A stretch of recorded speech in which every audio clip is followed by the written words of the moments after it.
Di episode kali ini, gua akan menceritakan cerita horor yang dikirimkan oleh seorang marketing dan direct selling yang bernama Arfan.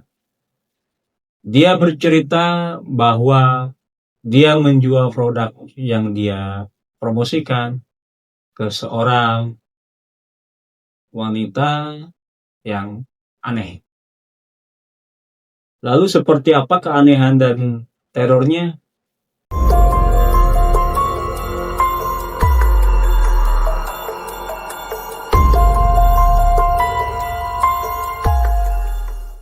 Assalamualaikum warahmatullahi wabarakatuh, Sampurasun. Sebelumnya mohon maaf 2 hari kemarin tidak upload video ya, karena lumayan agak ngedrop. Tapi sekarang gue bakal nungguin kalian lagi dan menceritakan cerita horor ataupun mengundang narasumber dan mereaksi video horor yang viral. Di episode kali ini gue akan menceritakan cerita horor yang dikirimkan oleh seorang marketing dan direct selling yang bernama Arfan. Dia bercerita bahwa dia menjual produk yang dia promosikan ke seorang wanita yang aneh. Lalu seperti apa keanehan dan terornya? Sebelum itu jangan lupa like, comment, dan subscribe channelnya Rumah Gudang Misteri. Dan kalau misalnya kalian mempunyai cerita horor ataupun ingin menjadi narasumber di Rumah Gudang Misteri, bisa DM ke Instagramnya Rumah Gudang Misteri di rumahgudangmisteri.official. Tanpa berlama waktu, kita gaskeun ke ceritanya.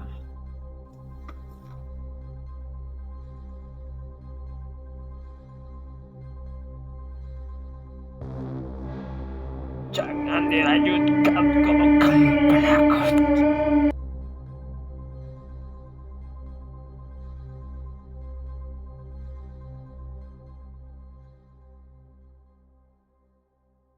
Malam itu dingin, dengan kabut tipis merayap di atas jalanan kompleks perumahan tua. Arfan, seorang marketing direct selling untuk produk suplemen kesehatan yang bernama Vitamex, menghela napas lelah. Jam sudah menunjukkan pukul 8 malam, jauh di luar jam kerja yang biasanya. Namun, ia punya janji. Seminggu yang lalu, Arfan menerima panggilan aneh dari nomor yang tak dikenal. Suara di ujung telepon itu serak dan bergetar. Seorang wanita bernama Nyonya Sari yang tinggal di sebuah perumahan yang terkenal sepi. Nyonya Sari memesan 10 botol Vitamex sekaligus, sebuah pesanan yang sangat besar dan tidak biasa. Namun bersikeras, paket itu harus diantar langsung oleh Arfan dan hanya boleh setelah matahari terbenam. Ini mendesak, nah. Kesehatanku butuh segera perbaikan. Tapi jangan datang di siang hari. Aku tidak suka cahaya, ujar suara itu, yang entah mengapa membuat bulu kuduk Arfan merinding. Arfan dengan bayangan komisi besar menepis rasa takutnya. Malam ini ia berada di depan rumah blok C nomor 13. Rumah itu lebih mirip villa tua terbengkalai.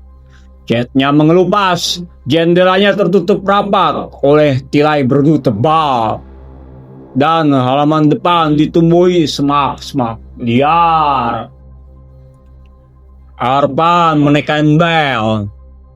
Suaranya bergema nyaring, lalu disusul keheningan yang mencekam. Beberapa saat kemudian, pintu kayu tebal berderit terbuka. Yang muncul adalah seorang wanita tua yang sangat kurus dengan kulit pucat yang hampir transparan. Matanya cekung dan hitam menatap Arpan dengan intensitas yang tidak wajar. Ia mengenakan gaun malam bergaya kuno yang sepertinya sudah usang. Anda Arpan? Pembawa Pitamex? Suaranya benar-benar serak, seperti daun kering yang diinjak. Betul Bu, saya Arpan. Ini pesanannya 10 botol Pitamex, kata Arpan. Mencoba mempertahankan senyum profesionalnya sambil menyerahkan kantong besar berisi suplemen itu. Bagus, masuklah. Pembayarannya ada di dalam, bisik Nyonya Sari. Arpan ragu. Maaf Bu, bisa kita selesaikan di sini saja? Saya harus segera pulang. Nyonya Sari tersenyum tipis, tapi senyum itu justru terasa dingin. Tidak sopan. Masuk. Aku juga harus menjelaskan padamu cara kerjanya.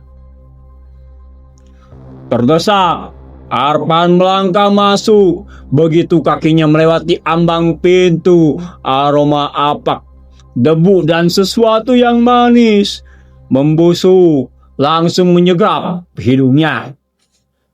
Di dalam ruangan gelap gulita itu hanya diterangi oleh lampu minyak redup di atas meja bundar. Perabotan kuno ditutup kain putih, tampak seperti siluet hantu. Duduklah Arpan, perintah Nyonya Sari. Menunjuk kursi kayu tua, Arpan duduk di atas meja bundar itu. Ia melihat setumpuk uang tunai yang banyak, melebihi harga Pitamex yang ia bawa.